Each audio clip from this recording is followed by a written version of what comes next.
I am so thankful for my reading journal because it definitely came in clutch for this prompt today.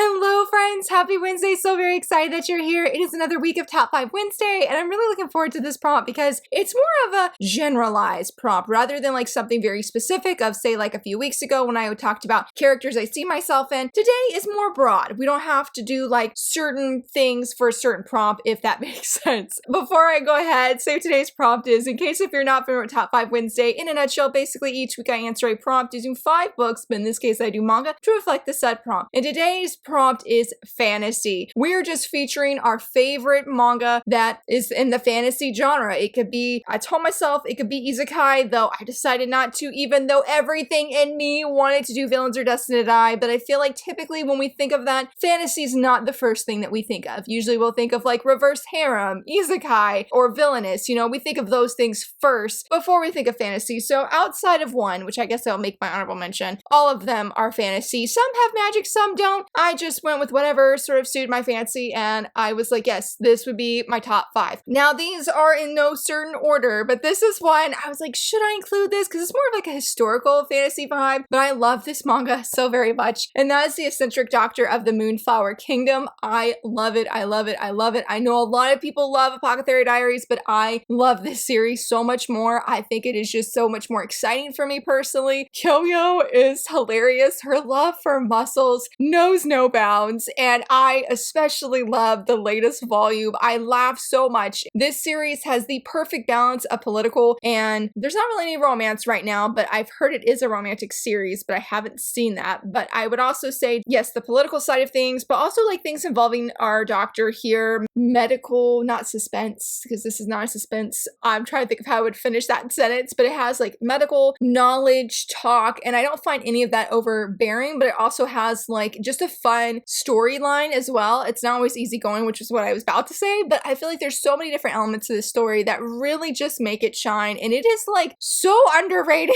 I'm like, why is it so underrated? It's so much fun to read, and I really love everything and how it comes together, and how Kyoyo as a heroine, as a doctor specifically, how she's learning, especially with this latest volume, that yes, it's important to treat and cure whatever's ailing your patient, but sometimes just saying what treatment is required is not the best way to go about things, and that I wouldn't say she needs to learn how to sugarcoat, but she needs to be able to just see her patient and not just see the problem with her patient, unless they have muscles, because all she's saying is just the muscles on the patient. So I love it. Please check it out. It is so much fun. It's very wonderful. I love everything about this manga, and I've just honestly been an unexpected hidden gem for me personally, because I really didn't know how I was going to feel about this, especially with the political angle and how I really get easily confused with that. But I did not feel, I think there was only one brief chapter I felt very confused. And I'm like, okay, this isn't critical to the story. I'm good. I don't even remember names or faces. Let's just keep going. And that was enough for me. It's gotten very intense right now because there's an epidemic. How they're going to solve and treat this epidemic with the political side of things happening has been very, very investing. I so desperately want the next volume. And to the person that asked if I do a review on this series, I have not forgotten. I promise I have not forgotten. I don't know when I'm going to do one, but I need to do one because I need people to check this out because it's in my top 5 favorite fantasy manga that I've read this year. I think it came out last year, but I love it so very much. Would highly recommend it. This one honestly was the very first one I grabbed, and I guess technically would be considered an isekai as well, but I love it so very much, and that's From Far Away. This series is so amazing. It's so very good. I have a review on this channel. I read it for the first time last year. I have not tried getting any more of the physical volumes because ever since the omnibus of Red River came out, like the license announcement, I have been holding out hope that we're going to get this reprinted and I don't have to pay bukus of money to get the other volumes that I need. This series was so incredibly special. It is very, yes, it's an isekai, but it is very different than any other isekai I've ever read before. The way Noriko, not saying that modern isekai that the main characters don't have struggles, because yes, they do, but I feel like Noriko has a very very realistic and very relatable struggle for being in an isekai fantasy story of where things happen and she comes to this, she's reincarnated basically, or comes to this world. She doesn't know the language. She doesn't know anybody. She's very scared. She's very frightened. And I feel like it just brought a different element to this fantasy story, especially in regards to isekai, that I'm like, I don't know of any other isekai where the main character's in the world and they don't know the language. Usually there's something that's part of the magic system where the main character can translate it automatically in their brain. They know what the other person's saying. There's not that effort that needs to be put into learning a new language. Yes, sometimes, but I really feel like in almost all of modern day isekai, that is what happens. There's just not that barrier there, a language barrier, more or less. And there's definitely other elements of the story that I feel like just make it really down to earth, and how Noriko has come to realize that even if she's afraid, even if she doesn't have any power, that she does have her own kind of magical ability, as cliche as it may sound. It's not a physical magical ability, say that Izark has or some other character has, but she realizes that her strengths are indeed her strengths personally, that she doesn't need magic to make herself stronger, to be more reputable or be more prestigious in this world. There's so many fantastic parts of this story that I would just highly recommend checking it out. I believe I read all of it almost completely digital except for like the first 3 volumes at the time. I just could not stop reading. The action scenes are very amazing. Izark is so amazing as well, and this being more of a classic older shoujo manga, I feel like it's still so relevant today. It hasn't lost its touch, or the art looks too bad, or however you would say that, where I know a lot of people are like, I don't like the older art style because I just don't like it for X reason. I loved it. It was very endearing and very special. Everything, all of the characters were really wonderful. Even the bad guy was really interesting as well, and how he had these motivations that made sense, and everything just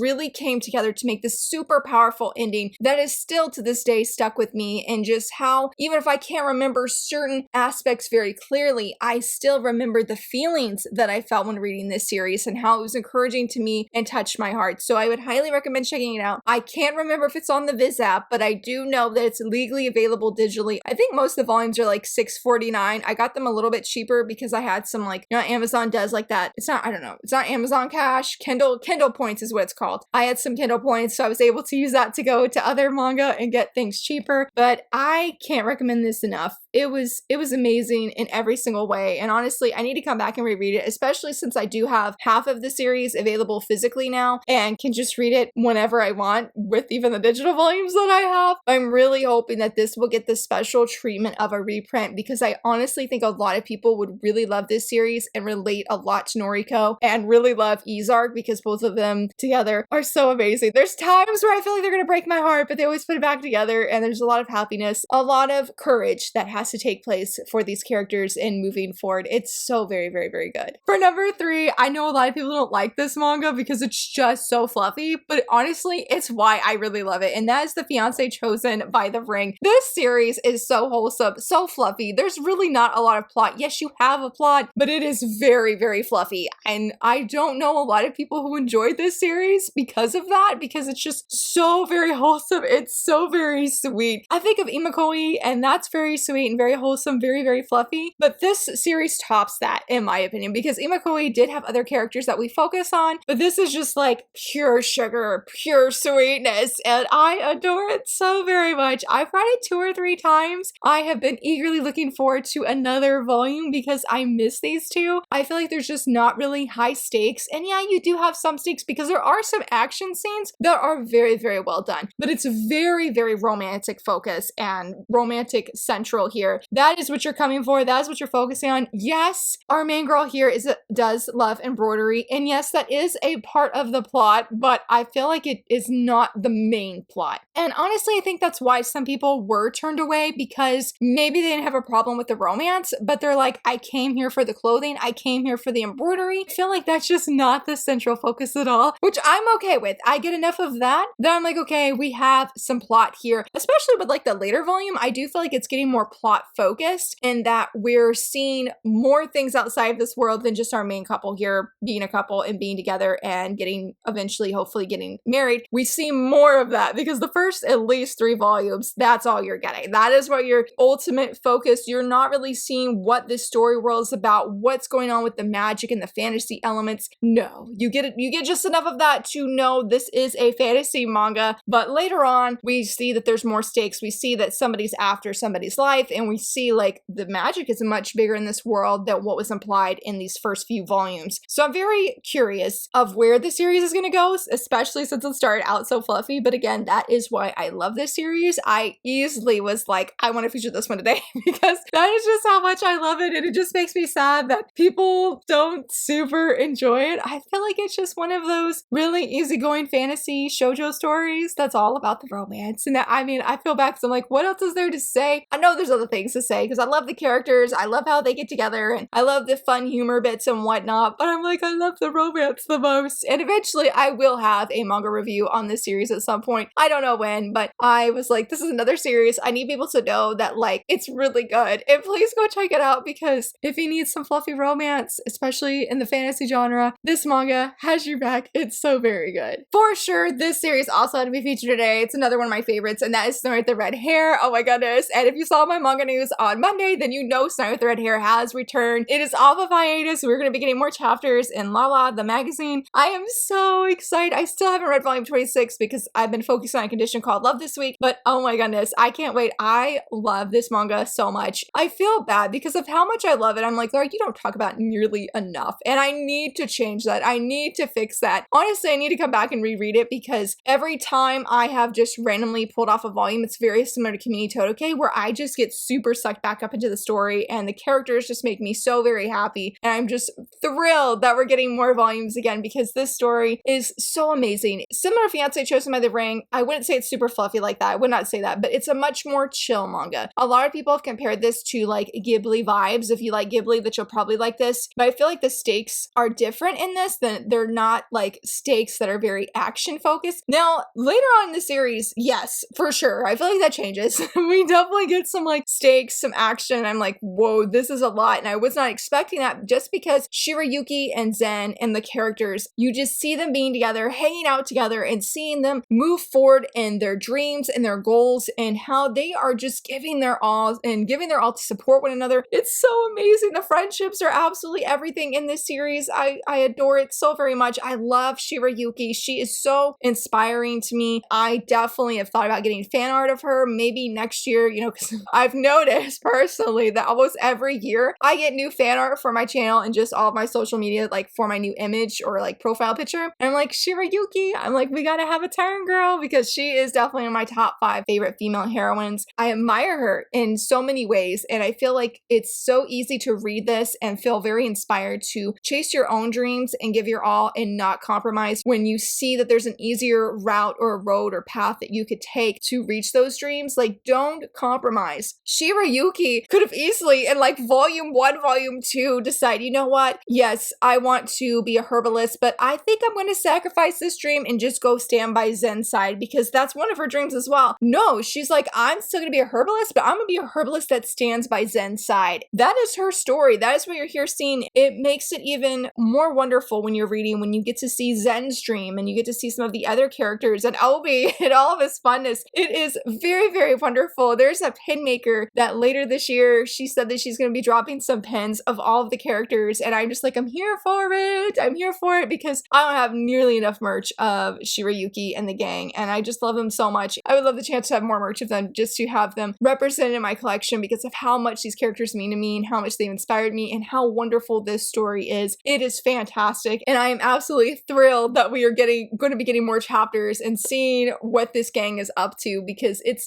never a dull moment. It's always so much fun, very exciting, just rooting for them and cheering them on. I don't know what else to say, but I would recommend this one as well. It is fantastic. I feel a little nervous to feature this one in how much I've gushed about all of the other ones thus far. I feel like this is like a newer favorite for me. For number 5, I'm going to say In the Name of the Mermaid Princess. Now, just because I may not have as much excitement for this volume or this series as I have the others, I do feel like this is increasingly getting in my top 5, or at least, you know, top favorites for fantasy manga. I have deeply loved every volume I've read. Granted, I've only read 2. Volume 3 is not out yet. But for the first 2 volumes I've read, I've just been so impressed with this series and how much heart is in these characters and the themes and the messages that are woven in. It's very powerful and a very touching series, and I feel like the art is beautiful. I mean, you could just see from the front cover, it is stunning. And let me get volume 2. I know I have volume 2 right nearby, so I was like, let me go ahead and share this as well. I mean, both of these covers are stunning, and these characters are so strong, and especially our main girl, Mio. She is so admirable. And honestly, that is one reason I really love shoujo manga. I know not every shoujo heroine is admirable.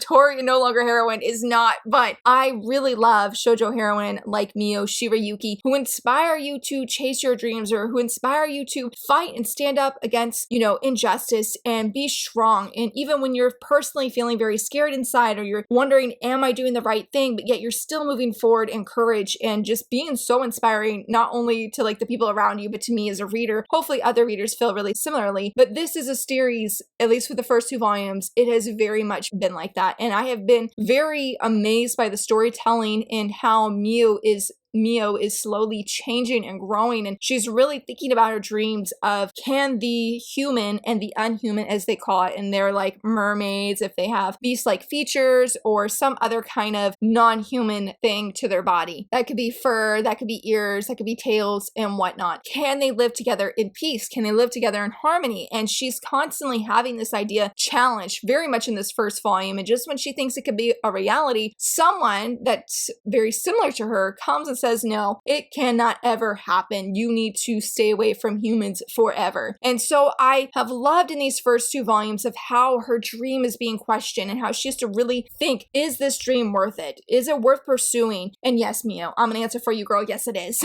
Do we make mistakes? Yes. And we definitely see in the second volume that Mio made a huge, I'm hesitant to call mistake, but I didn't like the action that she made. But it made her more of a realistic heroine and more of a realistic character that I'm like, you know, you're flawed just like me. You make mistakes, you mess up, and you regret your actions. But thankfully, people around her, and just like in my life too, are coming alongside her and saying, hey, don't stay in this self-pity. Don't degrade yourself anymore. Take action and move forward of how you can change things, of how you can fix things, and show, hey, I'm really sorry for what I did, rather than just saying, well, I'm super sorry and you're super glummy. Like, yes, that's valid, but you can't stay there forever. So I honestly feel like the messages that have been in these first 2 volumes, I could easily see, I think the series is like 7 volumes in total. I could see this easily being in my top favorites at the end of the year, because I'm just so impressed with each volume and so engaged in like the storytelling and the art. I'm always hoping, praying that things go well for our main characters, honestly. And especially with how things ended at the end of this one, I'm like, I don't know what to expect, but I've loved the characters except for the father. Nope, and nope. But the other characters I've really liked, and I'm so excited for the next volume. This is definitely one in that sense I'm always looking forward. Like when I get in the mail, I'm like, okay, it is time to start reading. It is time to see what's going to happen next. And I can't wait for the next volume to release. I think it comes out in August is when we have the next one. And the covers are they're so beautiful. Very beautiful. So I would highly recommend this one as well. Stunning series with fantastic art. The characters are just as beautiful. Storytelling is just phenomenal. I cannot wait to see where this series goes next. And for my honorable mention, since it technically is an isekai, but I had to say, and that is Alice in the Country of Hearts. Oh my goodness, I love Alice in the Country of fill in the blank of whichever land that they're in, whether that's the Clover, the Land of Joker. I haven't read that one though, but I have read some of the Land of Clover, because March Hare, I absolutely love him. He is not on the cover. I'm pretty sure we meet. Here he is, right here, right there. I flipped right to him. He's one of my favorite characters. He is, not one, he is my favorite character in the series. But it is so much fun. I've read it a few times and it's pretty chaotic. I ain't gonna lie. Some of the decisions that some of the characters made, I'm just like, I forgot how unhinged this was when I read it for the first time, because I do have a review. It was my first read, I think, of last year, my first review. But I had so much fun. I've read some of the spin-offs. You can see a few of them right here. I still have one spin-off of the March Hare that I have not read yet, and I have read a few other of the spin-offs, but I just don't own them physically because I just didn't super love them, unfortunately. But the main series is a blast. I need to come back and reread it. I know I reread it a few months ago, like not fullness, but I did reread some of my favorite parts, and I was just like, you know, I forgot forgot this happened. I forgot this happened. I still love it, and I would still recommend it. Just be prepared for all these guys to act totally unhinged. Honestly, I feel like this was sort of like my gateway to really loving Alice in Wonderland in general, because that is actually why Twisted Wonderland was put on my radar, because it had Alice in Wonderland vibes for the first part of the book in the game. So this series, if I hadn't read this, got completely hooked, then I probably would have never tried Twisted Wonderland, because after I read this again, I was like, I just want something that has those Wonderland vibes. I miss the chaos of this story. And Twisted Wonderland, for the most part, fills that very well. It's just we don't have any females in the actual game or anything. But I love the characters. They're almost as unhinged as the characters in here. But it is a very fun story. I think it's pretty easy to get it now, like used, because I've seen copies of it all over the place. But I love it, and I would highly recommend it. It's really, really great. And now, my friends, wraps up all my picks for fantasy manga that I absolutely love and adore. Lots of gushing for all of these because they're just all super amazing. But I would love to hear from you, friends. What are some of your favorite fantasy manga? Let me know down below. And if you enjoyed this video, please give it a thumbs up and subscribe. And thank you so much for watching. Bye!